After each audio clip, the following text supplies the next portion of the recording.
Dans un pays aussi riche que la RDC, pourquoi mange-t-on mal? Pourquoi importe-t-on du riz alors que nos plaines sont fertiles? Pourquoi les marchés regorgent des produits venus d'ailleurs alors que nos agriculteurs peinent à écouler leurs produits? Le problème, c'est un paradoxe. Un grand pays agricole qui ne sait se nourrir lui-même.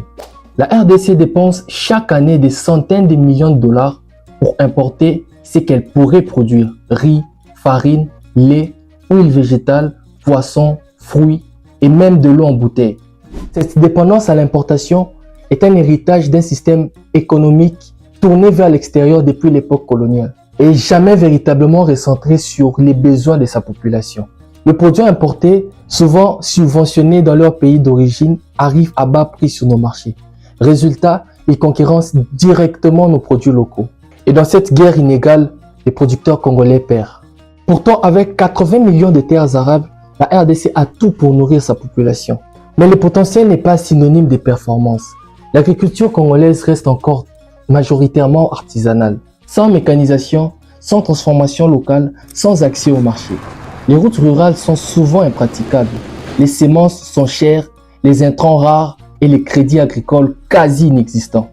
Alors, même si l'on produit, on ne transforme pas, on ne stocke pas et on ne distribue pas bien. Conséquence directe, plus de 25 millions de Congolais sont aujourd'hui en situation d'insécurité alimentaire.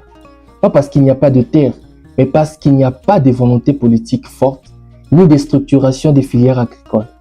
Les pays importent donc sa nourriture, donc sa dépendance, donc sa vulnérabilité. Il suffit d'un choc mondial comme la guerre en Ukraine ou une crise logistique pour que le prix flambe et que les étals se vident. L'autosuffisance alimentaire devient alors une urgence de souveraineté, pas juste une affaire de développement. Il ne s'agit pas d'interdire les importations. Il s'agit de rééquilibrer, de soutenir nos filières locales, d'investir dans la transformation, de protéger nos producteurs, de rendre rentable l'agriculture paysanne et moderne à la fois. Les changements, c'est nous. Et si toi aussi tu te sens concerné, engagé ou tout simplement curieux, abonne-toi, lâche un com et partage cette chronique autour de toi. Parce qu'on ne peut pas changer ce qu'on ne comprend pas.